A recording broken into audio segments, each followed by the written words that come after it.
Hello and welcome to There's No Business Like, a podcast where friends and industry colleagues explore topics and interview leaders in our industry of professional theatrical touring. Hey, it's Brian Zelmer from There's No Business Like. Today's episode is going to be very different from our usual format.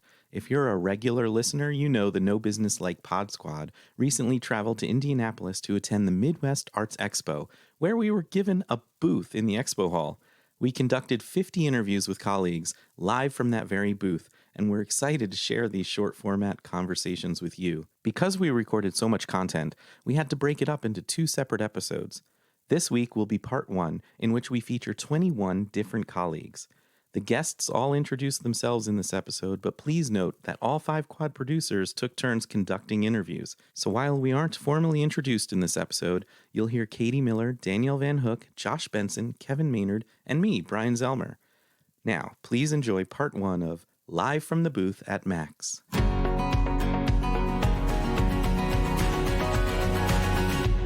Tiana Conway, Managing Director of Moraine Valley Community College. I am a presenter at a college in Palos Hills, Illinois. And why the arts, and why do you do what you do?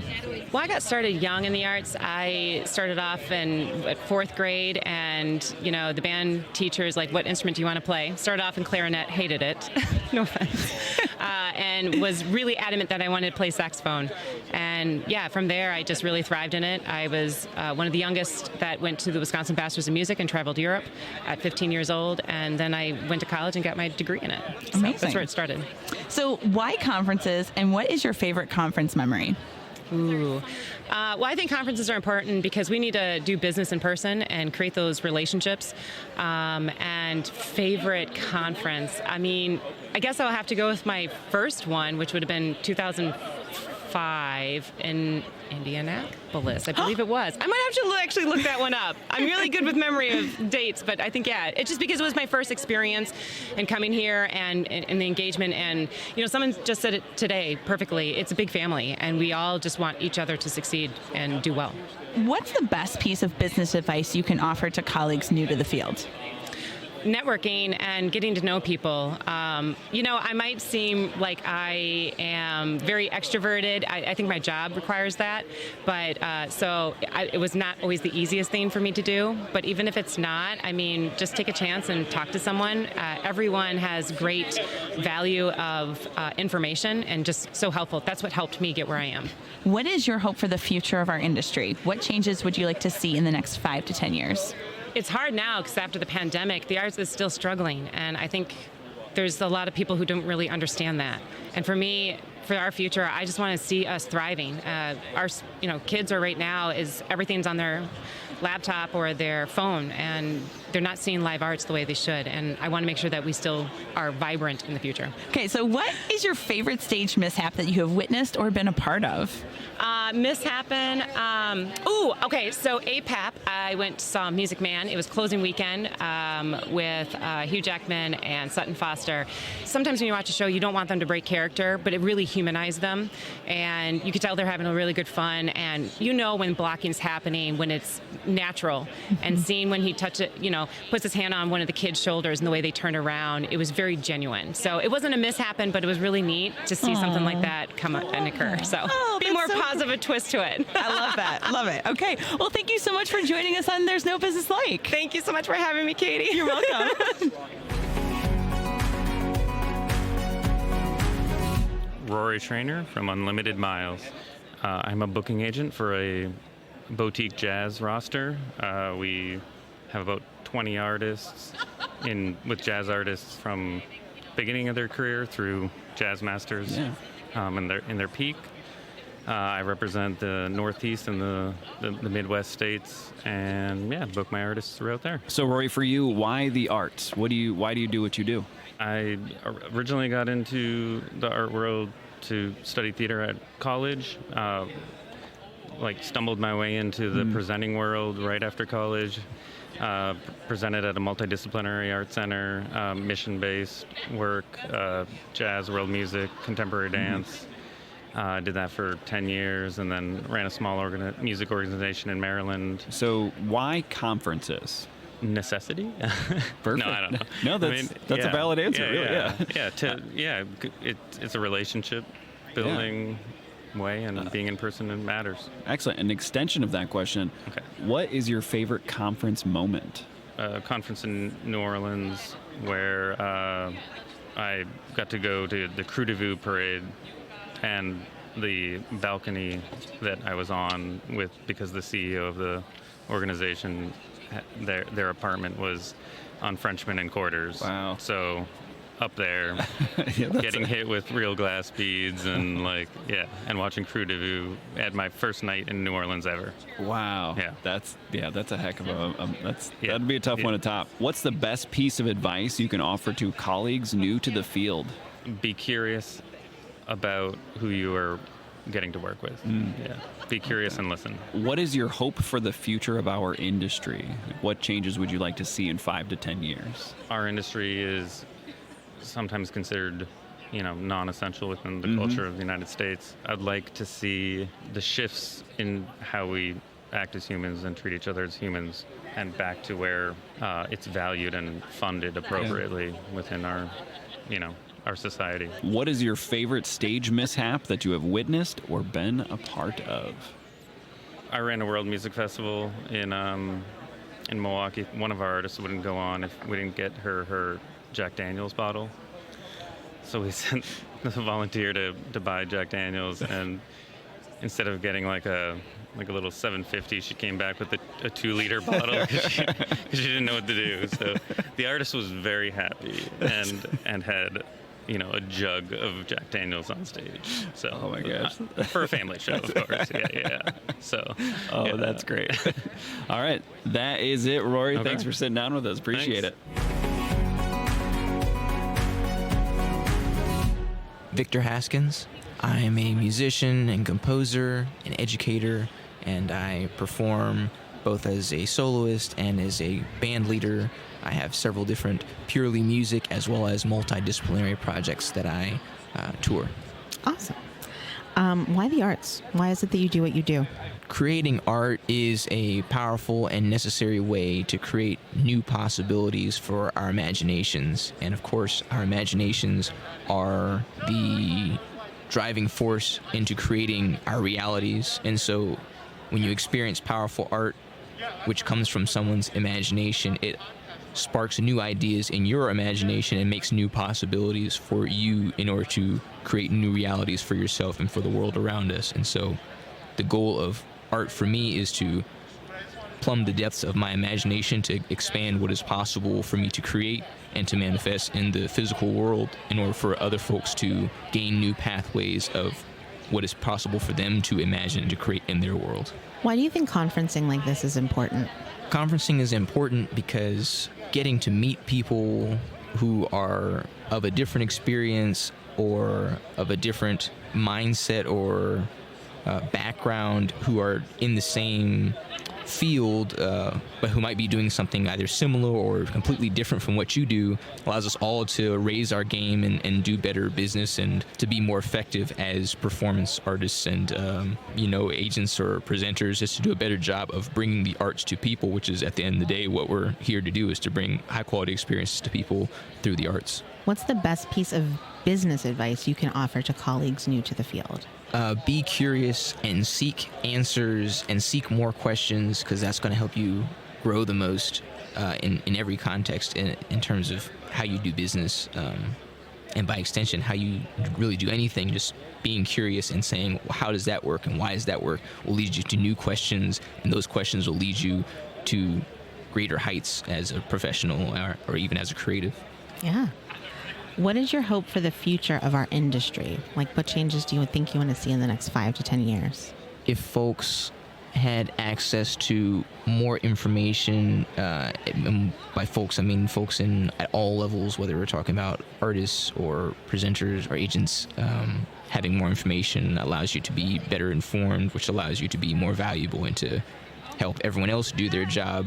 I mean, it's like playing in a band. If play with really good tempo or really good pulse and whatnot, or you play really in tune, that's going to help everyone else play in tune and play with good pulse, and that's can only help, rising tides raise all ships. What is your favorite stage mishap that you have witnessed or been a part of? Yeah, I'm trying to think of like any crazy stuff I've seen. I haven't seen anything crazy happen on stage as of late. Have I? Maybe it's just become normalized. Maybe crazy stuff happens all the time. I don't know. I know, and we're so like immune to it. Right. It's just like, yeah, that's happening. Okay. All right. Well, you made it, Tit. You made it. You made it through the lightning round. Wonderful. Congrats. Thank you. Appreciate it. Steve Thithavong. I'm the Executive Director of the Aberdeen Area Arts Council, and my job and main focus is to bring the arts and connect the arts to the Aberdeen community. Why the arts? Why do you do what you do? The arts are an important part of not only just our lives, but in our community.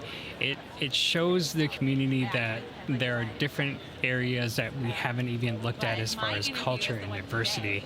And once we look deeper into that, we're just like, oh, there's like this aha or epiphany moment where you're like, oh, wow, I've seen this before, and this is how it's applied, and this is, now I know where this is coming from. So, if you think about art, there's always a foundation or a root of where it came from. Yeah. And then when you discover that, it's just kind of like an amazing experience, and then you know why you're doing it now. So, Steve, this might be a challenging one for you, but why conferences is part one of that question. The follow-up is, what is your favorite conference moment? So this is my first conference. Yep. So I think conferences for me, just coming into this as a new person, it's really important to be exposed and to be around people that, let's just say they're your people, right?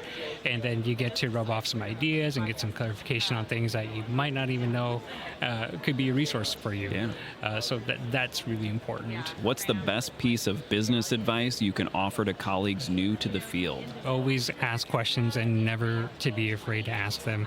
And don't be afraid to ask the wrong question. What is your hope for the future of our industry? Or what changes would you like to see in the next 5 to 10 years? My hope or wish is more art, right? Yeah. We just finished that AEP 6 study with the American for the Arts, so waiting patiently for those results and seeing how the arts impacted the economy. And it just, we need that funding as well, too, to back the arts to keep doing what we're doing. What is your favorite stage mishap that you have witnessed or been a part of? Recently, I was watching an act and somebody's zipper was down. I'm like, oh my goodness. I'm like, I don't know if I should raise my hand and say something in the middle of it. Just let him keep doing what he's doing. Excellent. All right. Well, Steve, thanks for sitting down with us. All right. Thanks for having me. Hi, I'm Allie Hayes-Hamblin with the Eisman Center in Richardson, Texas. So I'm an arts administrator. I'm the executive director at the Eisman Center in Richardson, Texas, and I book shows to come to Richardson, and I also oversee the facility. We are city-owned and operated, so I also have the great good pleasure of interacting with other city departments at the city of Richardson. Why the arts? Why do you do what you do? So I have been involved in the arts since I was a baby. I come from a performing arts family. My mother was a singer. My father was a singer. My grandparents were directors and creators and writers and actors themselves. So it's kind of in my blood. I've always loved it, and truly have been doing it since I was a little baby. That's so great. I really couldn't imagine myself doing anything else. Why conferences, and what is your favorite conference moment? Ooh. Well, conferences, I think, are so important for just meeting other people in the field and hearing about how other people are tackling problems, because we're all facing the same issues. We're just getting, creative with how we're solving them. So it's really helpful to share that information. I love also meeting the agents in person and hearing about the new artists that they're cultivating and that they're trying to grow in certain markets. I really love showcasing because I love to see the artists perform live, and I mostly love to see how the audiences respond to them. That's great. I love that. What's the best piece of business advice you can give to new colleagues in the field? Take an accounting class, understand how the finances work, know how to read a balance sheet, know how to read a 990, and seek out a mentor. Even if you don't have a formal mentor relationship, those mentors are so important, and you can have a mentor that teaches you what you don't ever want to do, or a mentor who teaches you exactly what you want to be when you grow up. What is your hope for the future of our industry, and what changes would you like to see in the next 5 to 10 years? I really would love to see a lot more collaboration between the artists and presenters, a lot more commissioning and getting the presenters involved in helping to create new work and supporting the creation of new work and really helping to fund that. I think that's something that artists really struggle with when they've got a fantastic idea. Sometimes there's just no resources to make it come to fruition. So I shudder to think of how many amazing performances nobody has ever seen because that artist just didn't have access to resources to make it happen. Do you have a favorite stage mishap that you've been a part of or witnessed? Oh, golly. So I used to be an actor, so I have a lot of stage mishaps. What's one that pops in your head right now? Oh, my. Well, the one that immediately popped into my head was when I was in college. I was in a show that was like a conglomeration of a bunch of different scenes from Shakespeare, some sonnets and some cuttings from plays and whatnot. And our crew had built this elaborate stage that raked up, so it was high in the upstage and low in the downstage area. And the whole pre-show thing was that we were supposed to go out there and warm up in front of the audience and do our vocals and do our physical warm-ups. And I really like to jump and get my body excited. So I was jumping up and down on the stage, and I hit exactly this one weak point and busted straight through the platform and popped a huge hole in the platform and just stood there and stared at the audience I don't know what to do. Did you get hurt? I didn't get hurt, thank the Lord. But our tech director was in the audience in a tuxedo watching the show and was like, I gotta freaking go up there and fix this now. I was so mortified and embarrassed, but it was definitely a key moment and seared into my brain. I bet. Thanks for doing this, Allie. Appreciate You're welcome. Thank you for having me. My name is Rocky Peter. I'm a singer-songwriter. I do cover songs, top hits from 60s to current as well. I'm a motivational speaker. I share my story through my music, how I came from insane hardship to becoming a success story and living the American dream and getting to live my dream as a musician. Why the arts? Why do you do what you do? Music is a form of healing. I studied biological sciences and biochemistry in college and got my degree in one of the best at it in California. And I was going to be a cardiologist. But I've sang and played music my whole life. I did it naturally. I taught myself music theory and all of it, play multiple instruments. And because I'm so fortunate to do music and started seeing how it impacted people telling me they were going to kill themselves. I have videos of this and heard my music and changed their mind. That impacted me in ways I couldn't believe and made me go, you know what? I'm choosing music over med school because I genuinely believe that I can heal people through music as much as I would have through medicine, if not more. Why conferences, and what is your favorite conference moment? My favorite conference at the moment is obviously Max Expo, Arts Midwest. Why not? I'm here, so it has to be my favorite conference today. Ask me tomorrow, we'll find out. I'm sure it'll still be Max Expo because I'll still be here tomorrow. Yeah. So tons of friends already. Josh is a great example, Exhibit A. Extremely kind, has been showing me the ropes of the conference, giving me wise advice. Knowledge is power, and knowledge is the most important thing you can give any human being. It's like the saying, teach a man how to fish versus giving him fish. That's been my favorite part, getting to meet people like you, Josh, who is an incredible, kind human being. Thank you so much. What's the best piece of business advice you can offer to colleagues that are new to the field? That's kind of yourself, so I don't know. Yeah, thanks. My best piece of advice is focus on your craft first. Master it. Become so undeniable that when someone sees you, even if they don't know who you are, when they see you, they cannot refute what you have to offer, and they cannot resist booking you for something. Become that good and believe in yourself, and don't compare yourself to others. Just be the best version of yourself. Awesome. Everything else will follow. All right, and what is your hope for the future of our industry, and in where it will go in the next 5 to 10 years? My hope for the future of our industry is that artists and musicians and professionals in this industry get the type of respect that they deserve, because we are very empathetic, emotional people who genuinely care about people. It's the reason why we do what we do, because we care about people. We want to make a difference. When you empower the artists, you empower a society. We're so giving and so kind when we have the resources to give. So my hope for this industry is that when we see talent and we see what that talent has to offer, that we respect it and are willing to properly compensate talents. When you're hiring a talent, you're not hiring a talent for an hour. You're hiring them for the amount of time they spent from childhood to become as good as they are now. My hope for this industry is that we are able to take care of our artists, because our artists shapes our communities. Well, hey, thank you so much for sitting down for a little bit. Thank you. I appreciate you. Bianca Saltaformaggio from Cadenza Artists. I'm the Artist Services and Booking Coordinator. Professionally, I work for Cadenza Artists. I do all the contracting and advancing, so all the logistics when artists go on tour. I also handle some bookings. Okay. I handle finances, tracking invoices, and all that jazz. Apparently, I do graphic design as well, because I do our magazine brochure every conference, and pretty much the jack of all trades for them.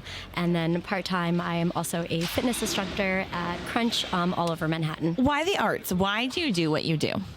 Since I was a child, 3 years old, I was put into dance school like every little Long Island girl. I was just put into dance, and it stuck with me. I just fell in love with it. My first Broadway show was when I was 6. I was like, I'm going to live in Manhattan, and I did. I went to college for dance. I have my degree in dance. I toured nationally and internationally for a little over a decade. Amazing. And, you know, I just always fell in love with every aspect of it, and now I'm just on the other side, doing the booking of it. That's so wonderful. Yeah. So why conferences, and what is your favorite conference moment? Conferences, I just think, are so essential to connect face to face. All day, every day is emails, calls. So I think, especially when I feel it was APAP this year of 2023. It was the first time we really all got together, and it was just nice to see faces. And I feel like conversations just stick a little bit more when you have that that face-to-face connection. My favorite conference moments are really just the after hours. It's when you just kind of like hang up the bag, put the laptop away, and really just, again, I'm saying connect a lot, but just connecting and, just getting to know people on a more personal level than just professionally. Yeah. So what's the best piece of business advice you can offer to colleagues new to the field? Keep yourself organized, in whatever way that is, and stay hungry. You're in it for a reason. So, there's a lot of no's, but there's a lot of yeses on the other side as well. So, what is your hope for the future of our industry? What changes would you like to see in the next 5 to 10 years? I just hope there's going to be room for more diversity and just kind of crazy out-of-the-box ideas that will be welcomed by audiences. Because right now I think audience were like, oh, well, I know what this is, and I'm going to go to it. Yeah. Which has a time and place. I mean, I love all that. But I would just like to see. Yeah. All right. What is your favorite stage mishap that you have witnessed or been a part of? I think my favorite that I've seen, I was a front row of Wicked. I think the first year it came out, and Norman Leo Butts swang into stage and planted himself, and his entire pants split at the seams. And because we were in the front row, it was very visible.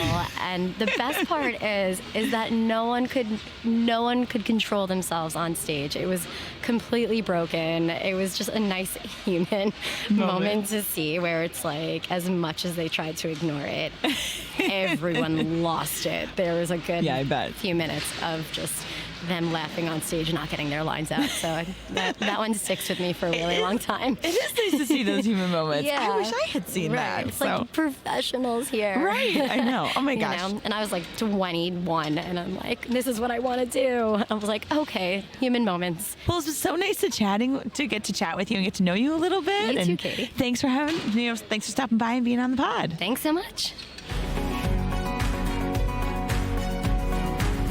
Michela Musolino. I am a singer, and I'm known for Sicilian folk and roots music. We are marrying Sicilian traditions with American roots, kind of a crash course in old traditions meeting new sounds from the U.S., especially sounds identified with Memphis, Tennessee. Why the arts? Why do you do what you do? I love Sicilian music. I love to sing. I love connecting with audiences and making them feel good. And I get jazzed by that. And I love the connection with the audience. And I just like to, I love the power of music, people, power of tradition and power of music. This one might be challenging because I know this is your first conference or first one here. So why conferences? Well, it was something that had been recommended to me by people I trusted in the industry for quite a long time. The actual plan was to do this in 2020.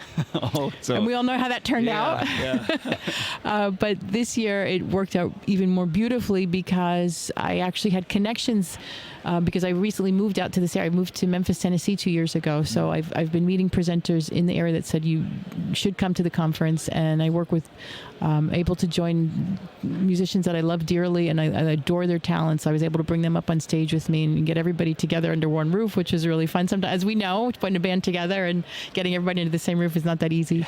So it was kind of like the stars converged. Excellent. And that's why I'm here. What is the best piece of advice you can offer to colleagues new to the field? I would suggest that you do find mentors as soon as you can and find people that are established in all aspects of the performing arts industry. Talk to them and bounce ideas off of them and ask them for advice and find good ones and learn how to discriminate who's a good one, who's not a good one.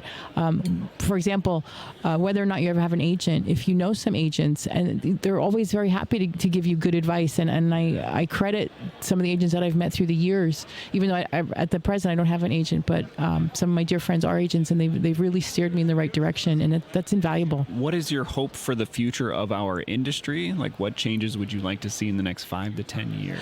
I really would like to see us get back to live everything and that human connection. I really would like us to focus on establishing that more than anything. And I don't know if we do that by giving our children more opportunities to experience live music and live theater because it does come from a sense of community. And I would like us to have more opportunities to have entertainment. It's frightening how young people, to go to a concert. I remember I was a teenager, concert tickets were cheap. Yeah. You could sit in the nosebleed section for dirt.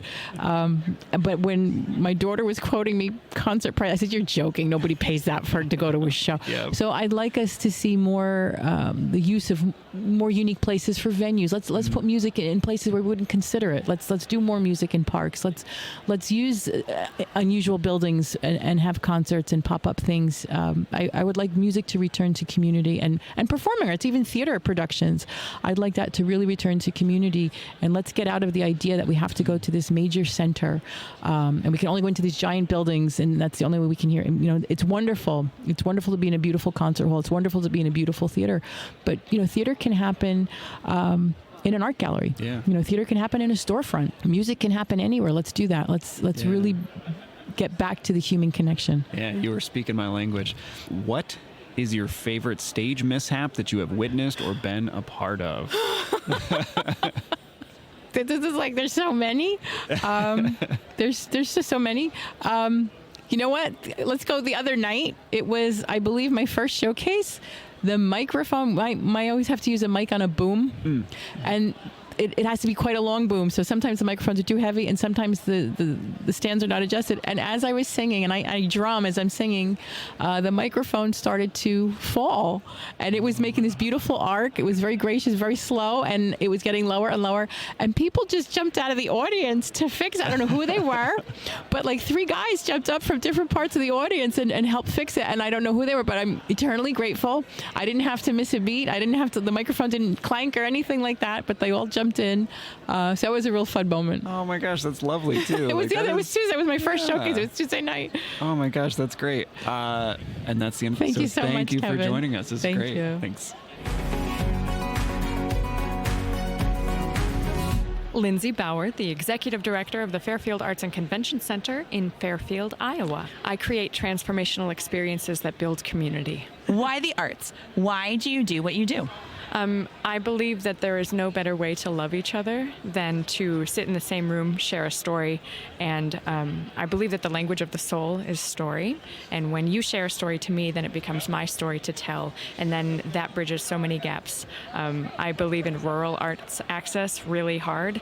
The decisions of the nation are made in the small towns. They're not made in the cities. We know how the cities vote. The politicians court the vote in the small towns, and we need to make sure that our small towns have access to story, to connection, to empathy, to joy building exercises. This is important. Joyful people are powerful people. So why conferences, and what is your favorite conference memory? My favorite conference memory is the first Arts Midwest conference I ever went to, which was in Columbus, Ohio, back in 2017, I believe. And I went with a friend of mine at a neighboring organization, and we just had the best time. What I really, really appreciate about conference in general is that for us, especially in a rural market or in a small town market, I'm the only person in my town who understands what I do. And 1 or 2 times a year, I get to go to a room full of people who understand what I do and who get excited about the same things that I do. It's like the one time in my life that I fit in. It's so uplifting, too, to have that camaraderie. Yes, absolutely. And to not have to solve all the problems by yourself, to have all of these people who are like, oh, yeah, I had that problem last year, but I fixed it, and here's how. And you can do it, too. What is your hope for the future of our industry? What changes would you like to see in the next 5 to 10 years? I would like to see a stronger emphasis on rural arts, on a support system, on education, on training, on funding for our rural arts presenters. So many times in these small towns, the people who are running the organizations have no experience or training. They've never done this ever before. They just happened to be in theater when they were in high school, and now they're the director of the Performing Arts Center. Right. And that is a role with a great deal of responsibility, and it is an honor that they have decided to step up and take this role, often with almost no pay. And I think it behooves us as an industry to be supporting those people. Not only, again, as I say, the decisions of the nation are made in the small towns, but also as we're building tours for artists, we need to make sure that they're well cared for at every stop, and that there are more places for them to stop, more places where it makes sense for them to go. And I don't think that quality in education, entertainment, or food should depend on geography. And I think that's something that we really have to pay attention to when we talk about the future of the industry. We will not survive without the rural artists and the rural arts organizations. What is your favorite stage mishap that you have witnessed or been a part of? It was a play that I had the lead in, and it was a lot of roles, and there was a rant. The last act of the play was almost entirely, it was like a 25 minutes of me just ranting. Oh my goodness. And the other actors on stage responding with one-line interjections, and then that would push the rant in a different direction. And I am a great line learner. I memorize early, and I memorize everyone else's lines. That's just how I tend to work when I'm working on a play. And that did not happen at this particular performance, and I dropped half the play, but did not know that I had done so. Oh no. And so the other actors are actually just staring at me in terror, and I just keep going, and I'm like thinking to myself, what is going on with these people? I have to cover for them. They just like look like they don't know what's going on at all. And we get off stage, and I'm opening my mouth to say, it's okay, nobody worry about it, nobody noticed, it's okay, it's okay. And then one of the actors was like, you dropped this line, so I didn't say that line. And then I realized that I had like done it completely out of order. I had dropped 2 pages. And it was like the most humbling experience of like, I thought I was saving them, and actually I was just killing them the whole time. Oh my God. It's like the actor's worst nightmare. It was a moment. It was a moment. It was definitely a moment. Well, thank you for sharing. Thank you for stopping by the booth and sitting down with me. Thank you for all of your work on Max. The conference has been amazing. Everyone did so much work. Oh I did just barely enough to get my name on a screen. I know it's a little bit more than that. So thank you for all of that, and thanks for sitting down with me. It was so fun. Thank you guys for doing what you do. Lovely to see you in person. Thanks. You too. Chris Vallillo. I am an independent artist, an independent producer, and I run a small rural venue. Why the arts? Like, why do you do what you do? I began my career as an archaeologist. And I have a passion for the past, but archaeology was clearly not the area I wanted to be in. Wow. I did it for 3 years, and then I decided at the ripe old age of 23, I was going to give it up, and I was going to try to play music for a year. If I could pay the bills, and I'd continue. I didn't want to be rich or famous. I wanted to do something I loved and make it my life's work. Wow. And I have been blessed enough to have pulled it off. Why conferences? Well, conferences were new to me a while ago, but what I found is that when you go to a conference, you learn about the industry. You learn how the process works. You meet people on a personal basis and begin to build relationships. And that's where the real learning comes, and that's where the real connections come from. Do you have a favorite conference moment? Probably the first time I had to showcase. It was in Milwaukee at Arts Midwest, and I followed Robin and Linda Williams, who had been on my radio show in the 90s. So oh my gosh. What is the best piece of business advice you can offer to colleagues new to the field? Take your time, learn as much as you possibly can about how this industry works. If you go to a conference, research about the conference, research about the attendees.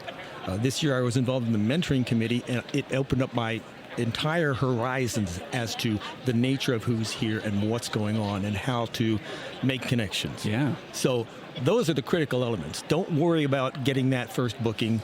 Worry about beginning to build relationships and learning the industry and meeting other artists and presenters that fit into your genre and your sphere. What is your hope for the future of our industry? Like, what changes would you like to see happen? I would love to see more access to ground level artists. I have spent 20 years trying to work up to this level, and it's been a very difficult process to get access to the information and understand how to take the steps. This conference, this particular one, is the first time I've seen a really concerted effort to bring new people into the process and explain it and build that. And as we come out of COVID, everything's going to be different. We know that. We're kind of feeling our way. So, my hope is that we continue in this process and ultimately we come up with the new paradigm that works and it makes a win-win for all of us. Yes, I love that. What is your favorite stage mishap that you have witnessed or been a part of? Oh, man. In the early 1980s, I was playing in a band called Ken Carlisle and the Cadillac Cowboys, kind of a country show band. And we got a call to perform for President Reagan as he came to Illinois to announce a farm bill. So we were performing out in the middle of a cornfield. We have to get there hours and hours early. Secret Service checks us all out. The sniffer dogs come. It's time for the event to happen. We're standing on a bunch of hay bales and a hay rack playing. Reagan walks right in front of us. The national news is there. The TV cameras are on. We finish our segment. We go back to the dressing room, and I look down and my fly is completely open. So that night, I'm looking on the national news because there's shots. Gucci's going right by us. And fortunately, the Telecaster covered me. Oh, that is great. All right. Thank you, Chris. Hey, my pleasure. Hi, my name is Lisa Conlon. I'm from New York City. I work at the Paul Taylor Dance Company. I'm the internal booking agent at Paul Taylor Dance Company. So basically, instead of being an outside agent and working for an agency, I work inside the company and work directly with the executive director and the artistic director and then the development team. And we're a nonprofit, so it's kind of an unusual situation. A little bit different than working for an agency. Why the arts? Why do you do what you do? Because I love it and I love the people. I mean, that's the thing. It's like coming to these things. Absolutely. Why conference? Do you have a special conference memory? My first conference memory was like being like an intern with Karen Kennedy. Oh, wow. Because she was my mentor. And then just remembering that I just loved the energy of the conferences. Nice. What's the best piece of business advice that you can offer new colleagues? Just meet as many people as you can and just be nice and be kind and have fun. What's your hope for the future? What do you hope changes in the next 5 to 10 years? I mean, I feel like we're all very active in the industry, and it changes with the people that are in it. So I don't know. That's fine. There's That's nothing fine. in particular You that don't I have have to say. But You don't have to have any. That's great. What is your favorite mistake that you've witnessed on stage or were part of? I was performing in a musical theater show, and one part of the staging was I had to go down into the audience and be singing. Fortunately, it was a comedy song, and then I had stage shoes on, character shoes, and the heel went onto this part that wasn't the carpet, and then I just slipped and fell on my butt, and then Did you get hurt or? I didn't, but everyone started laughing and they thought it was part of the thing. And then at the end, my director for notes after was just kind of like stay in the light for that one part. I'm like, I fell. And she was like, oh, I didn't even know. So anyway. That is hilarious. Yeah. Thank you, Lisa. We appreciate it. Awesome. Chad Lindsay, City Opera House, Traverse City, Michigan. So professionally what I do is I very newly am the steward of a beautiful cultural center in a small town in Michigan. So Traverse City is a medium small town in Michigan. And at the very heart of it is an opera house that was built in 1892. And I am now in charge of programming, fundraising for, and caretaking this beautiful old treasure. Why the arts? Why do you do what you do? I might be a little different than some people on this. I think that they're a sort of a blank slate where a conversation can be started. And I'm encountering a lot of people who want to imbue the arts with a politic of their own. And I'm a firm believer that it's a place where a conversation can be started. So, I think the arts are ultimately a reflection of people. They're the stories we tell each other about who we are and what we've been and what we want to be. And in that mirror, we have the opportunity to reevaluate who we are and what we want to be. And I find that running a venue allows you to pick and choose the mirror, what kind of shade the mirror is going to have and how it's going to show a community back to itself. And so I'm excited to be in the market that I'm in, making the choices I have to make. It's a little nerve-wracking, but ultimately it's a really, really big honor. Okay, so why conferences, and what is your favorite conference memory or moment? I just got here. I have no memories. So what? I forgot so far, all of yesterday. So as your first conference, what has your experience been like? This is only day 2 of the conference. So yes. What's it been like so far? Ladies and gentlemen, we are in day 2 of the conference. And okay, so far it has been exciting. Everyone is very enthusiastic.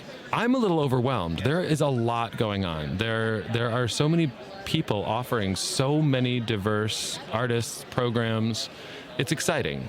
I'm a little overwhelmed, but I'm going to get there. And we have another 2 days. So I keep looking at the whole of the convention hall and being like, aisle 4 needs to be for tomorrow. I don't know how to tackle some of it. We like to do the walkthrough first. You kind of meander and get the lay of the land, and then go back to what catches your eye and have those conversations. So you'll get there. Yeah, it'll be great. Yeah. Okay, so what's the best piece of business advice you can offer to colleagues who are new to the field? Don't forget to build time into your year to do a postmortem on your process.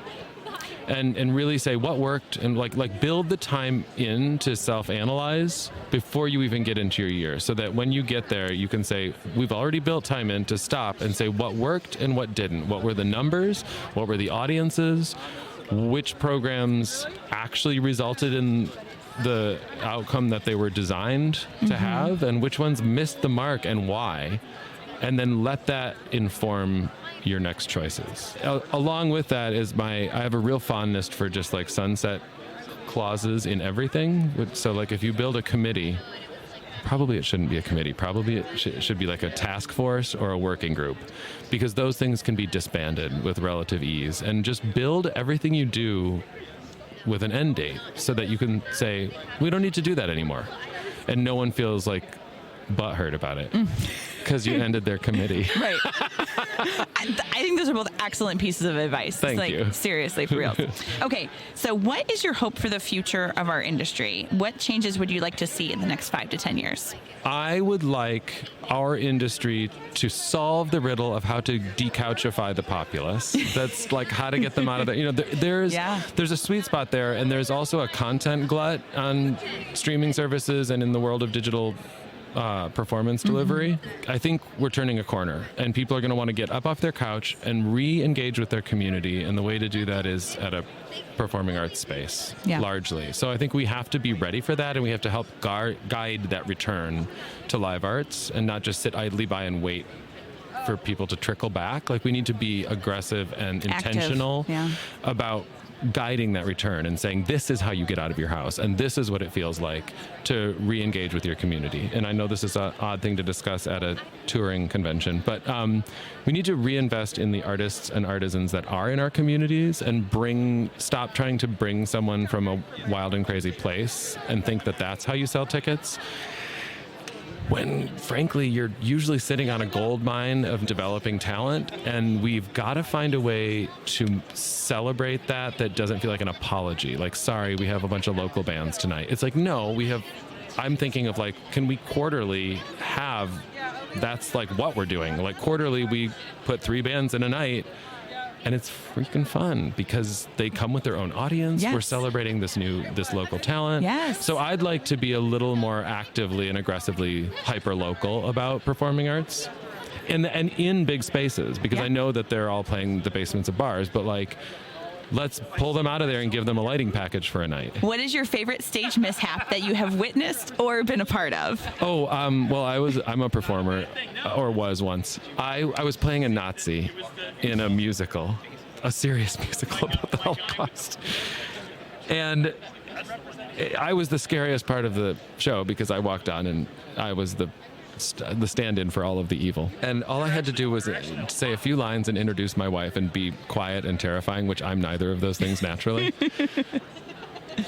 And I lost her name. I just said, and this is my wife. Blanked. Couldn't think of her name, and so there was this horrible pause where everyone looked at me. People started on stage, were like dying because they know I'm silly. But I was just mortified, and then I went, Judith, which isn't her name.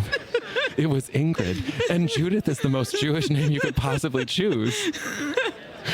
So it made absolutely no sense. So I just lost half this, like on stage, people were just laughing at my face. It was terrifying. Oh my gosh. There's nothing wrong with it. It's just a sad story about my inability to remember lines. It's happened to everybody. You're not alone. And Judith.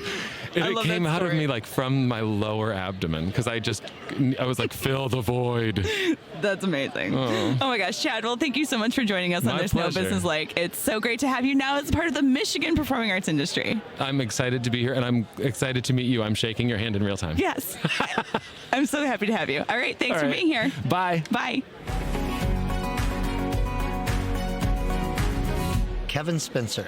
So I'm a magician by trade, but I've got this weird kind of thing that happens. I'm a magician with a PhD. And my PhD is in disability studies and special education. So I use magic to help kids and adolescents with disabilities improve a lot of the skills that they find challenging in their everyday lives. Why the arts? Like, why do you do what you do? I started in the arts. This is where my heart is. My passion is here. Have always wanted to be a magician. I think anytime you talk to a magician, it's like something that we've wanted to do since we were a kid. Yep. Saw my first magician perform when I was 5. Told my mom when I grow up I'm going to be a magician. As every good Southern mother does, she patted me on the head and said, you can do whatever you want to if you put your mind to it. Went to college, got a degree in psychology for 2 reasons. One, if you're going to do magic, and mess with people's minds, it's nice to know how that process works. And 2, psychology is just the degree that you get when you're not sure what you're going to do for the rest of your life. You can build off of a psych degree.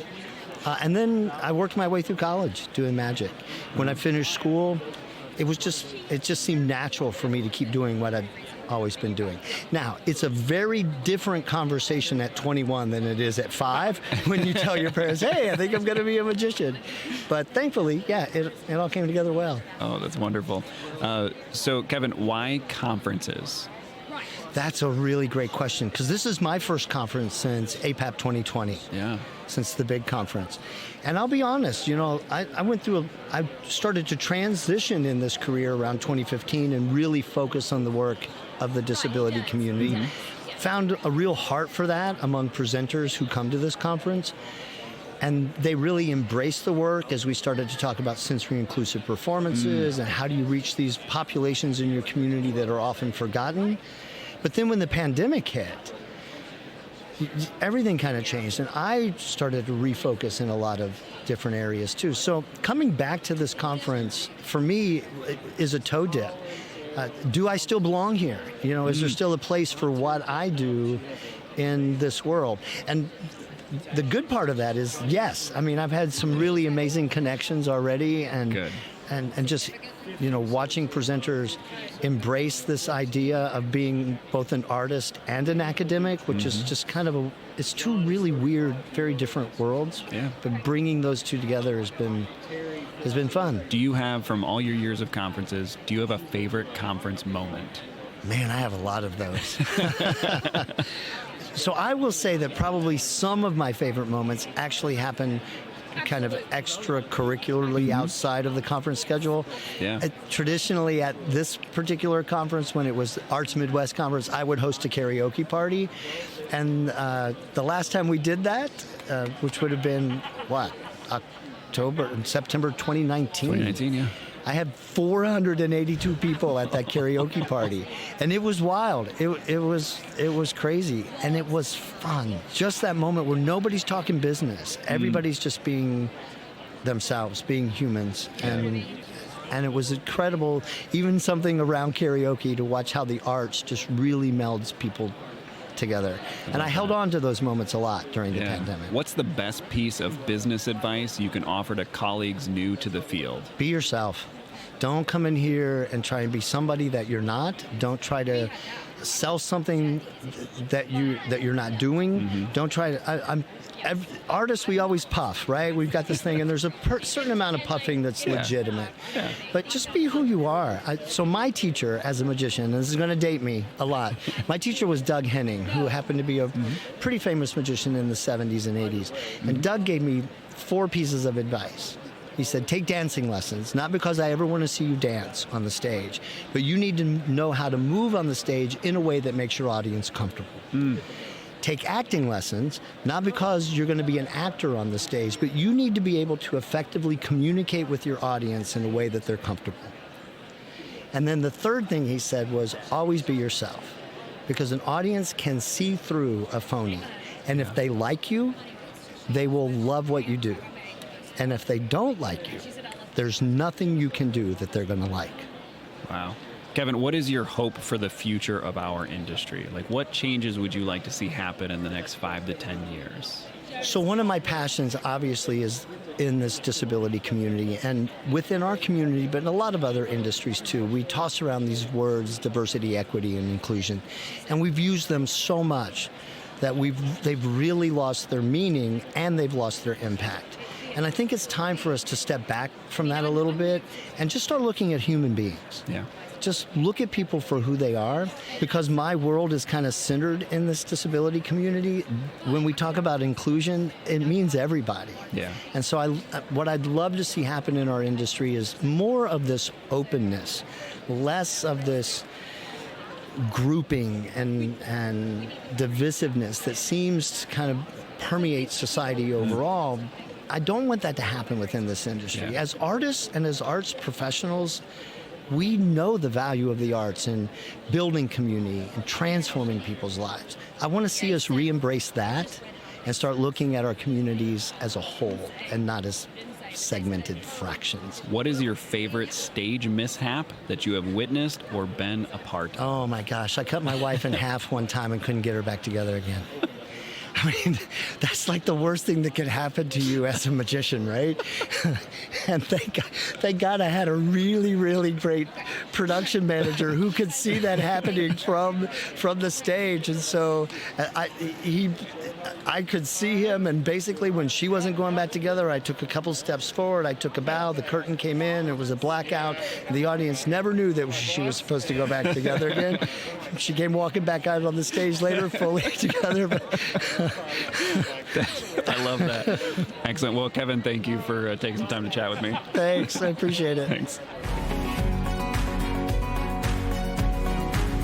Hi, my name is Martha Boehm, and I am the Marketing and External Relations Coordinator in the Viterbo University Fine Arts Center. I market the Viterbo University Fine Arts Center, and we also have another venue called the Weber Center for the Performing Arts in La Crosse, Wisconsin. So marketing, as we all know, it involves many things. So emails, social media, TV advertising, radio, traditional, social. I know I'm repeating things because I'm going through my mind of all the things that I do. Right. And then there's also just kind of storytelling.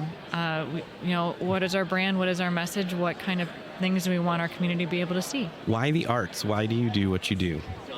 I love stories, and I think there's so many ways to tell stories visually, whether you're in the performing arts field or in your fine arts, or you're just interested in learning more about life. I think there's so many stories that we can tell each other and learn culturally, about ourselves, about our communities, and about things that we don't know too much about. So why conferences, and what is your favorite conference moment? Well, I like conferences. This is my first one here, but I've done 2 others in social media, and I just love connecting with people and networking and being able to see similar situations. Yes, you go through these things like I do.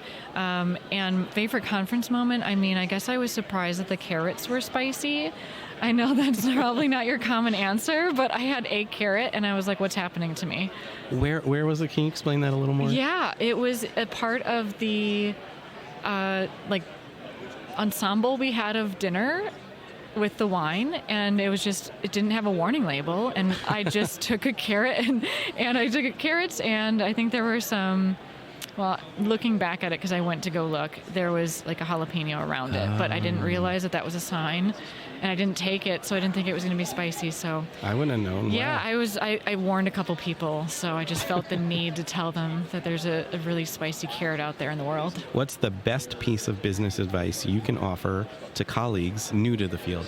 I would say be open to opportunity, and it's okay to not know things. Ask and try things and see if they work, measure it, and then the data doesn't typically lie, but you can always figure out whether that's the right move for you and whether you need to look at things a little bit differently.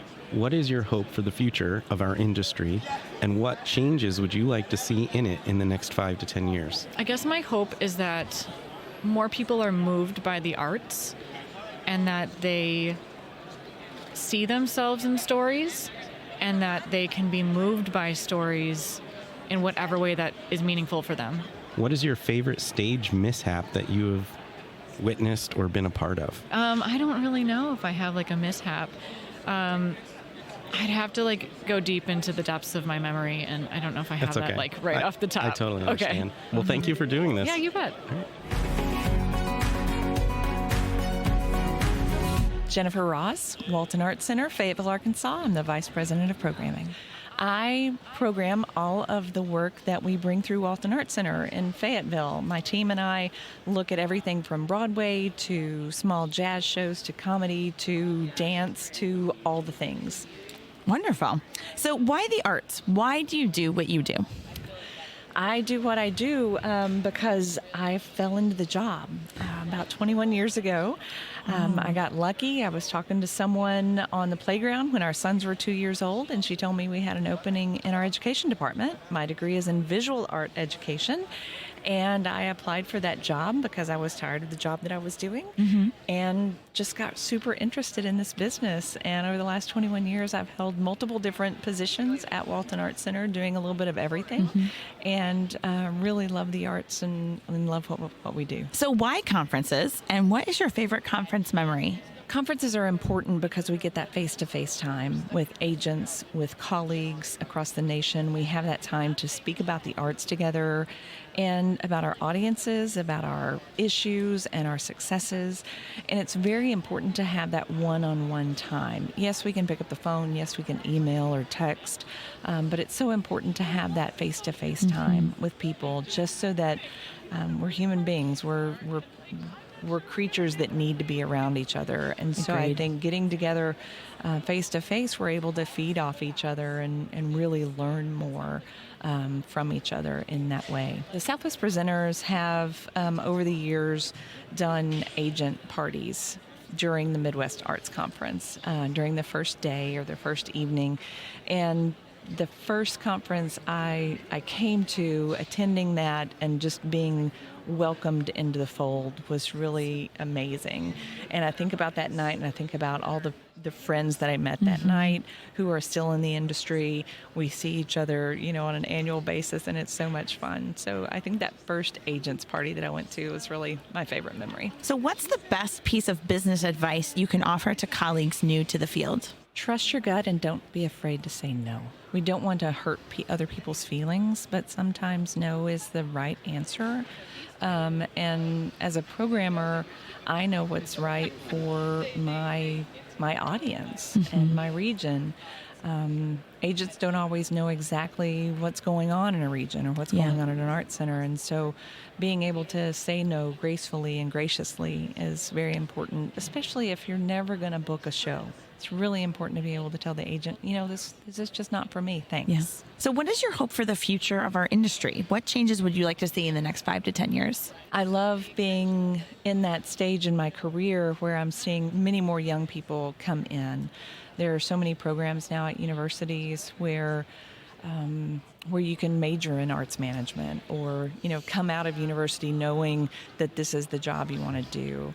Whereas 21 years ago, that didn't exist. And so what I love is being a mentor and being able to help raise up that next generation of arts presenters and arts agents and artists themselves to really function as an industry. We bring arts to the world, and we have to make money and spend money and all that sort of thing. So it really is an industry, and I think I'm looking forward to what's next. What is your favorite stage mishap that you have witnessed or been a part of? Luckily, I haven't been part of a stage mishap, but we had a Broadway show that shall remain nameless, but they had projection screens, individual projection screens around the stage, and you can't see my hands, but I'm like showing Katie where they are, and there was a rolling platform, and an actor jumped on the rolling platform and rolled it straight into one of those screens. Oh, no! And it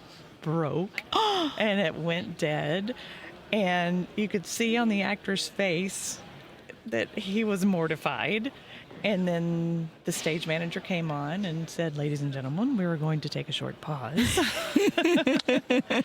And they did something. And it didn't get fixed, but the show must go on. The show must go on. So excellent. It was fixed the next day, though. So oh my gosh, but what a mortifying moment. But hopefully your audience was like there for it. Whatever. And just exactly. Yes. Oh my gosh.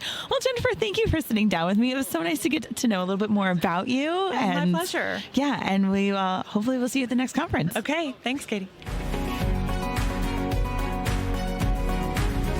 My name is Jessica Rosenblatt. I am the Executive Director of the Ohio Arts Professionals Network. For OAPN, as the Executive Director, I manage the day-to-day tasks and have a wonderful board of directors who helps guide our organization forward, and we are just trying to be the best organization out there for our members.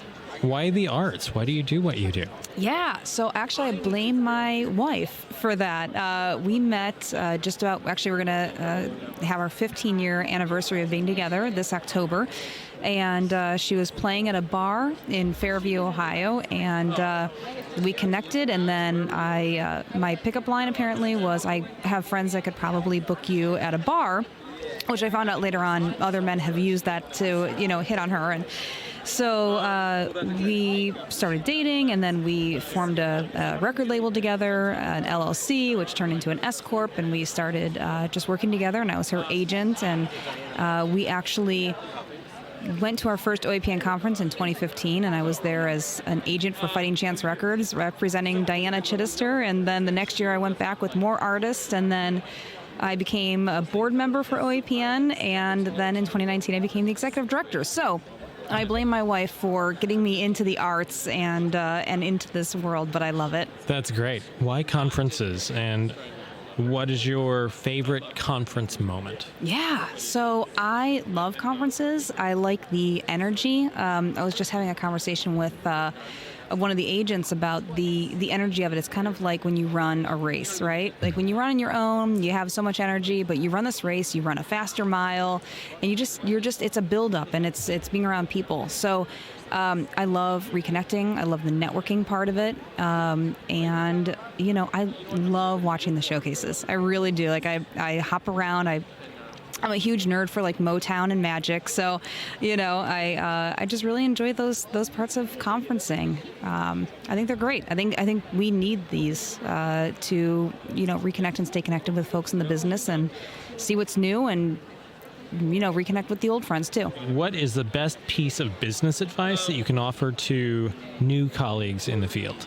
I don't know if I'm that well equipped to offer any advice. Well, with a record label and an agency of your own and representing artists, I think you're pretty well equipped. So I'll say, because Diana, who's my wife, this is, I think, why we play well off one another. I just dive into things without really thinking, so I'm always just do it and figure it out. If you fail, it's not that big of a deal. So just take the first steps and do it. Try it, test it out, and just keep going. What is your hope for the future of our industry, and what changes would you like to see in the next 5 to 10 years? Oh, that's a great question. Actually, I had a really great conversation with Tori from Arts Midwest about just all the new ideas I think that could come out of these conferences. But as somebody who plans conferences, I think what's really hard is changing the model while you're in it. So I have a lot of ideas, and I think that there's a bigger conversation that needs to happen, and I think our consortias are really connecting more and more, and podcasts like these are great, and we learn from others in the industry. So I do have internally this 5-year plan of what I want to see, but I see as I plan a conference how hard it is to incorporate these things, because there's certain things that are so important. Networking, you want to see showcases, you need professional development. How do you get all this stuff in exhibit hall? How do you get all this wrapped up in 3.5, 4 days? And how do you create change while breaking the norms that people are used to within those conferences? Yeah, I don't know the answer to that yet, but I have been thinking about this a lot and having these conversations. So if anybody also has thoughts or ideas, I invite anybody to come talk to me about this, because I would love to see growth and change so that it works for more people. Mm-hmm. I heard an artist in Cleveland who talks about making art and bringing it to people where they're at. I think COVID changed so much, and, there are artists that will play in people's backyards and have, like a block party sort of concert for folks. And I just think there's a lot changing with performing arts centers and how people take in their music and their entertainment. And so much, as we all joke, but we compete with the couch. Uh-huh. So how do we keep people coming out? And because I think when they do, they love it. What is your favorite mishap or disaster that you've seen or been around on stage? I don't know that I've had like a big mishap. Maybe we've played it too safe. So maybe we haven't tried hard enough to fail or do things too big. I don't feel like we've had anything crazy. Awesome. I hate to say, I'm sorry. I have nothing fun to respond to. Awesome. Thank you, Jessica, for sitting down. Hey, thank you so much. I really appreciate it. Awesome. Hi, I'm Margot, the Performing Arts Director at Quad City Arts. I run a very unique residency program at Quad City Arts. So we serve schools in Iowa and Illinois and community sites, and we bring in performing artists in music, in dance, and theater to do week-long residencies at site, so we don't have our own venue even. We take them out to schools and they perform live for kids. That sounds really cool. It is. Why the arts? Why do you do what you do? Because I was a teacher, and when you have an education degree, it's usually you teach or you have to do something like sales, and I'm terrible at sales. So I got in the arts because I did have a background a little bit as a high school orchestra student. Oh, cool. Yeah. Why conferences? What do you like about them so much? Well, my boss made me come. Oh, well, it's a good boss then. It is a good boss. What's your favorite conference memory? We have had some really interesting conversations where it just happens that you meet somebody and then you bring up something totally random and then they say, oh yeah, that's great. And then so you have a longer conversation. And sometimes it turns into a professional relationship. And that's usually really helpful because it makes work more fun. What's the best piece of business advice you can give to a colleague new to the industry? Ask questions because you don't know what you don't know, and just starting with questions and building communication skills. What's your hope for the future? Is there anything you'd like to see changed in the next 5 to 10 years? Well, for Quad City Arts, we want a venue because it's easier to sort of promote things and have people attend if they physically see a space. But I think there's a whole lot of equity issues, and I think there's just sort of promoting to greater awareness how important the arts are and making sure that the business model is sustainable for everybody that's involved in the industry. Do you have a favorite stage mishap that you've been a part of or witnessed? We have a lot of school things that happen, so we've had kids that just wander up into the gym performance space, and they're hugging musicians. They're asking questions. There's a whole lot of like, would you like my apple from lunch? He's in the middle of singing. Right. Give him a moment. It'll be okay. Thanks for joining us, Margot. You're welcome. Thank you so much. Hi, my name is Etienne Gara, and I'm a violinist with Delirium Musicum that I lead from the violin, actually, because a self-conducted chamber orchestra. Any other details you want to add about what it is that you all do? Yes, I'm trying to save the world one delirious note at a time. Wonderful. So why? Why the arts? Why do you do what you do? Well, because I started the violin when I was 5 years old, and that's all I can do. That's not true. I cook well too. Ooh, those are two things that go really well together. So why do you like to come to conferences? Well, it's a very nice place where we can meet all kind of artists and presenters, and like just the most diverse and random people are here, and I think that's fascinating. And you see old friends, and sometimes you have friends who travel from pretty far. I mean, I have friends coming from France, actually. Oh, wow. Who are here. So it's, I see them at conferences only. So we have our rituals. We always go to Chinatown for one dinner at least. So you knew what my next question was. I was going to say, what is your favorite conference moment? Conference what? Moment. Dinners. I mean, the showcases are really cool. Especially because I can see many different things, right? I do classical music, but I can see magicians and rock bands and anything. So I think that's really fascinating. It's like a mini festival, really. Yeah, no, it really is, yeah. What's the best piece of business advice you can offer to colleagues new to the field? Be open-minded and be nice to everyone, and just keep your eyes open and your heart open, and just let everything and everything sink in, because you have some amazing thing, and sometimes you see something that you're not very interested in the first year, and 3 years later you just realize, well, that's a perfect partner for anything, for a cool project, or you just never know.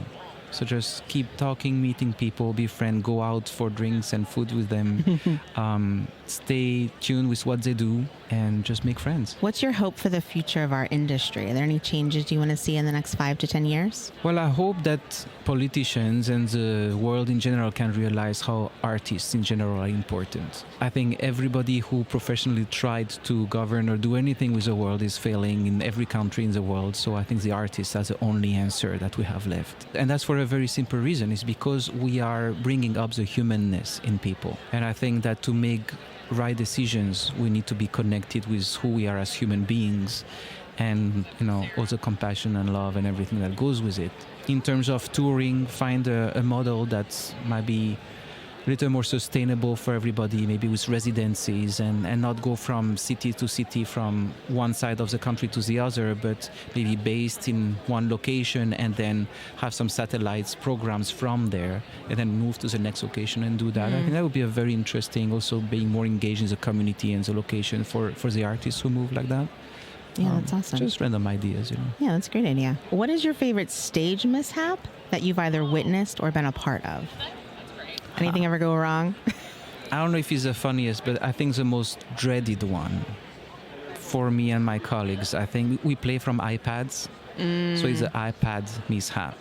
And one that was particularly funny afterwards was when we premiered, or actually workshopped a new commission piece in San Francisco at a big event of the New York Times. And one of the iPads of my musician decided to restart itself in the middle of the performance. So it's a new piece, super hard piece. And then suddenly, not only you don't have the right page, but your iPad goes black and you see it's restarting, and then you have the Apple coming up, and then you have to find your page again, and you just see that sheer terror in his eyes, and he keeps playing. I mean, he was amazing. He didn't miss a beat. So wow. So yes to technology, but when it doesn't go the way you want, it can be funny. Well, thanks for sitting down. Well, thank you for having me. This is so cool. Steve Hoffman, Executive Director of Center College's Norton Center for the Arts in Danville, Kentucky. I am a matchmaker. I try to get amazing artists and connect them with incredible community members and turn them on to something new, exciting, and cultural. I love that description. That is wonderful. Okay, so why the arts? Why do you do what you do? I went to my very first rock concert in 1980. It was the Electric Light Orchestra, and I was transformed. I wanted to book rock concerts and be part of that industry forever, and that just led me to where I am now. So did you ever actually get to do the rock concert portion of that? I do. I have had Ann Wilson of Heart a couple of weeks ago, and Styx and ZZ Top and Dolly Parton and the Electric Light Orchestra. It's really been amazing. We had Toad the Wet Sprocket a week ago, so that's a blast from the past. Yeah. Oh, that's fantastic. So why conferences, and what is one of your favorite conference memories? I love going to conferences because especially a regional conference, because that's my research and development. It's an opportunity to really shop and learn what's out there and understand what artists are going to be touring. I will create a list of probably 200, 250 artists after this, going, how do I pare that down to 15 or 20? So that is really why I love it, and the networking and getting to see people and have professional development. All of that is so important in the whole mix. When you live in a small community or even a large community, having that opportunity to speak with arts administrators and presenters and agents and artists is a good refresher of our batteries. Yeah, totally. And my very first year at APAP was in 1990. And all of the agents were really nice to me, and I wasn't presenting. I was a student volunteer, and this one agent, she's like, I am happy to talk to you, but as soon as someone comes by, I am not going to talk to you anymore. And we were talking, and all of a sudden her back turned on me, and she starts talking to someone else, and I'm like, this is business. Yeah. And I respected that. What's the best piece of advice you can offer to colleagues new to the field? Explore everything. And start trying to figure out what your aesthetic is. Understand what your niche. If you're a presenter, what is your curatorial vision? How are you trying to transform a community and help them explore all of the wonderment of the arts? So if you don't know about jazz, go to some jazz concerts and start getting educated and talk to jazz agents. If you don't know about theater, do the same thing, classical. And the more you're exposed, the more you're enriched, and you'll be able to really have a vocabulary and understanding to present in a very broad, eclectic way, but with always quality. What is your hope for the future of our industry? What changes would you like to see in the next 5 to 10 years? I would love to see ticket sales not picking up in the last week of a show going on sale. Yeah, right. It's very anxiety inducing. It is very anxiety inducing. So, no, seriously, being able to think to the mission more than to the commercial, and trying to figure out, and both is important, but that mix. And when we're scared, when we're uncertain about the future, we tend to go more conservative. And how are we going to get the dollars? We're told by our bosses, we all report to somebody. It's all coming down to the bottom line. So we sometimes have to compromise that mission. And so being able to turn that around so that is more, like, it becomes more of the priority. What is your favorite stage mishap that you have witnessed or been a part of? There was an amazing, nostalgic 50s singer for a holiday show, and all of a sudden, unbeknownst to her, from the audience arrives Elvis Presley, not the real one, an impersonator. And he starts singing her a song on stage. I mean, we had security, but she kind of let him come up. And she was kind of into it, and then she fell backwards onto the ground, onto the stage. And oh my goodness. I was in the back of the orchestra section. I couldn't have been on that stage faster. I was up, and she's pushing away going, I can do this myself. And she was probably in her 70s, and, bless her for just getting back up there and unwavering, just kept going. Wow, that's amazing. Oh, well, the show must go on, the right? The show must go on. It does. Well, Steve, thanks so much for sitting down with me. This was super fun. Yeah, thank you. And best wishes with everything. Thank you. Jorge Casco, Executive Director for Fly Dance Company. We inspire the youth, and we use hip-hop as a vehicle to pivot them into the arts or feeling good and loving who they are and who they're created to be, which is themselves. So, Jorge, why the arts? Why do you do what you do? Because it saved my life. I was growing up in an environment where there was a lot of violence and negativity around me. I didn't know that this is what you could do as an entertainer. Wow. I started, hip-hop touched my soul, and it was something that I could express myself. And when I saw this, I saw the group that I'm working with now at 14, and a lot of my friends are passing away or getting locked up for things that they shouldn't be doing. I said, you know what, this is it, And the only way that I knew how to get out of that was through following my heart and pushing this art form. Why conferences? Because it's a great way to see what's out there, what we needed to do to level up, what we're doing right, what we're doing wrong, the connections, and a conference like Midwest Arts Expo is amazing because whether the conference knows it or not, you're changing lives, right? You're providing opportunities. And for someone that comes from a place like me and from the background that I come from, we never made excuses, but we know hard work pays off. And when you put the hard work in here and you can connect those dots and have the venues and the artists and, the entertainers that are coming to these conferences and the way that this conference is built now, we love it because nobody was really a stranger, And I think that it's important for a conference and for the artists to understand the type of quality that these buyers and the presenters are looking for. Excellent. What is your favorite conference moment? Favorite conference moment was when we got a standing ovation in the early 2000s at the Western Arts Alliance Conference, and they told us that that's never happened. All the presenters stood up and gave Fly Dance Company a standing ovation, and that kind of kicked off our touring season, and we had a line wrapped around the corner, and we started doing, that's when we pivoted. At the time, there wasn't a lot of street dance companies or hip-hop dance companies, and we were doing something fresh and new without these TV shows that there is now, and we took the industry by storm, and so we had a string of standing ovations, 65, I think is the record that we had. Wow. And we did over 200 educational programs. So we're doing about 300 programs, 260 programs a year. Wow. We did that straight through for about 5 to 6, 7 years, I think. Not back to back to back to back, and it kind of put us in the forefront. Jorge, what's the best piece of business advice you can offer to colleagues new to the field? Be a student. Understand. Be patient. and learn as much as you can. Ask questions. Yeah. If you don't know. Yeah. What is your hope for the future of our industry? Like, what changes would you like to see in the next 5 to 10 years?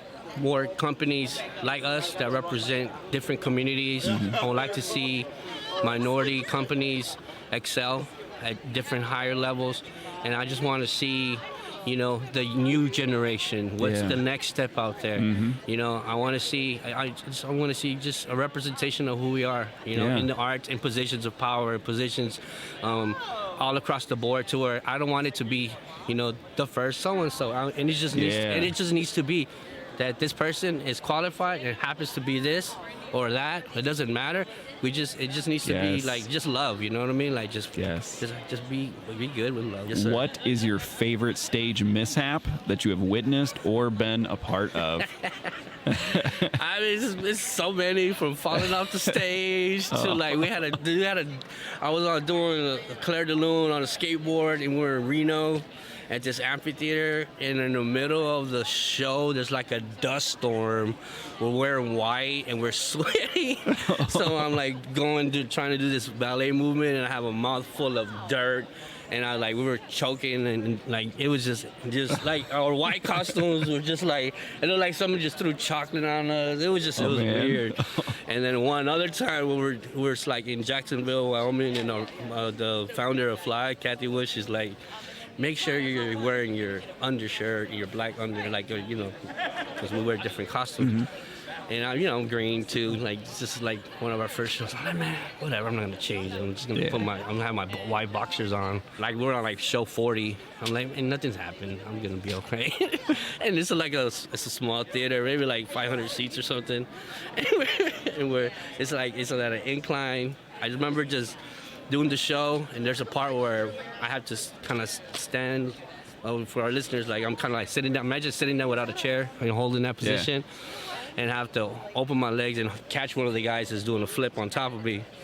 And I go like that, and I go, and my whole crotch area rips, and it's just like white, and this lady's in front of me, and she just looks at me and just gives me a big old smile. I'm just like trying to like close my legs, like, no, you know what I mean? And I can hear my director in the background, just in my head, just, I told you not to do that, Joel. So that, I mean, I got story for days, but that's a couple of them. That's great. All right, Jorge, that is it. Thanks for stopping in and sitting down with us. Sweet, thank you, man. Thank you. Hi, my name is Jeff Laramie. I'm the president of SRO Artists Incorporated in Madison, Wisconsin. I've headed up this company since 1980. So this is 43 years in the business. As I told you yesterday, we started with the first fax machine and all this sort of stuff. But I've represented music and performing arts performers for many years in many genres, which has been a real joy because I've been exposed to and been able to represent some wonderful artists, some mildly famous, and we've made some pretty famous, and we've worked with people from all over the world. And I think over that time, I've booked something like 35,000 shows. Why the arts? Why do you do what you do? Well, I had a major in music in college. I always, I wasn't really a rock and roller. I wasn't aimed for that. But I did solicit myself to a booking agency for my first job, and it was classical and dance. So I started in sort of the world of performing arts. And that just continued. The business changed. Different people got signed. We got a different identity. But it's first and foremost, it's pretty much been rooted in the performing arts centers. And then as it grew, contemporary art, contemporary music, clubs, concerts, festivals, etc. Why do you conference, and what is your favorite conference moment? Because I think the best way to do business is face-to-face. And I've been very involved with all of the conferences, especially Arts Midwest, because I live in the Midwest. But I've served on boards. I've given sessions. I was in the NAPAMA board for 9 years, and it's just part of my DNA. What's the best piece of advice, business advice, you can offer to a new colleague? I would say stay in it, because the longer you're in it, the more opportunities appear. It's a who you know business, and if you stop after you know a third of the people you should know, you lost a lot of ground. You shouldn't have been there in the first place. You have to like people. I have to agree with that. What is your hope for the future of our industry, and what changes would you like to see in the next 5 to 10 years? Well, this business has already changed with social media and less personal interaction, which I still think is really important. We have a lot of trust in one another. Some shows make money, some shows lose, and you have to be able to weather those storms. And I'm not really sure how it's going to change. I think I spoke at a session yesterday that I said you have a tremendous opportunity with social media to expand your horizons, but it's not as personal. So what is your favorite stage mishap that you've witnessed or been a part of? Oh my gosh! Well, I'm also a performer. We had a guy's headstock of his guitar melt off in the middle of a song one time. Oh my gosh. I had a co-player that I performed with. We were laughing so hard he fell into a box of T-shirts and couldn't get out. We've had the power going out in the middle of a show. I can't count the mishaps. There's too many. Sure. Well, thanks for joining us, Jeff. Thanks a lot. All right, everyone. Thanks for listening to There's No Business Like. Our producers and hosts are Brian Zelmer, Josh Benson, Kevin Maynard, Katie Miller, and me, Danielle Van Hook. Views expressed in this podcast are ours alone and are not reflective of the organizations we are a part of. Keep up with us at nobusinesslike.com. There you'll find links to all of our episodes and socials. If you like this podcast, give us a like, a follow, a review, or our favorite, a 5-star rating. Oh wait, what was that site? I got it, don't worry. It is nobusinesslike.com. Do I sound out bus-I-ness every time I type it? Yep, sure do. Stay in touch, my friends. Wait, say that again? I said Katie is the best interviewer out of all you guys. So, where's this prize? Where's this prize, Kevin? Where's this prize? Where's the prize? Kevin. Ooh, nice. Would you like some Michigan swag for being so kind? Of course. I'm not being kind, I'm being truthful, Katie. Oh, this is nice. A sticker of Michigan. Yes. These have to be really popular.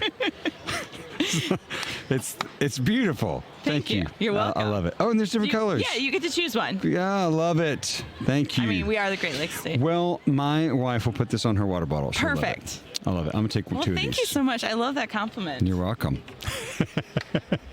Katie 2, Kevin 0. Okay. Sorry, Kevin.